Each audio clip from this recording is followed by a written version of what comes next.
Students, so far we have discussed the first two paragraphs of the chapter number 2, patriotism. Now we are on the third paragraph. First, let's discuss some difficult words find out in this paragraph. The first word is nation builder.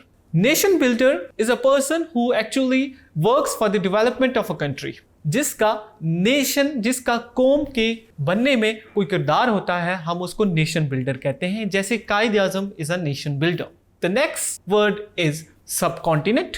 सब continent उस खित्ते को कहा जाता था, या हम कह सकते हैं प्री पार्टीशन पाकिस्तान और इंडिया का जो हिस्सा था, जिसमें पाकिस्तान, इंडिया, नेपाल, मालदीव्स, बांग्लादेश और श्रीलंका, ये सब मिला के एक पूरा खित्ता बनता था, जिसको हम सब कॉन्टिनेंट कहते हैं. The next word we have culture. Culture हमें हमारी सकाफत को कहते हैं, रहन सहन, हमारी रवायात, ट्रेडिशंस, वैल्यूज, ये सब की सब कल्चर्स में इंक्लूड होती हैं. Students, so far we have discussed the first two paragraphs in which the writer defines the two terms patriotism and patriot as well. In second paragraph, we came across the importance as well as the benefits of patriotism. In third paragraph, writer gives us an epitome of patriotism as Quaid-e-Azam Muhammad Ali Jinnah.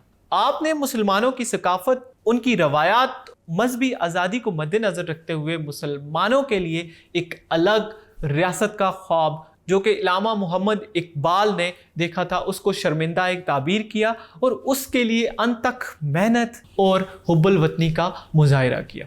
और bill आखिर 14 अगस्त 1947 को आप ही की अनतक मेहनतों और कोशिशों की वजह से पाकिस्तान मौरज़े वजूद में आया. इसमें कोई शक नहीं कि आप एक मुहिब्बे वतन पाकिस्तानी थे.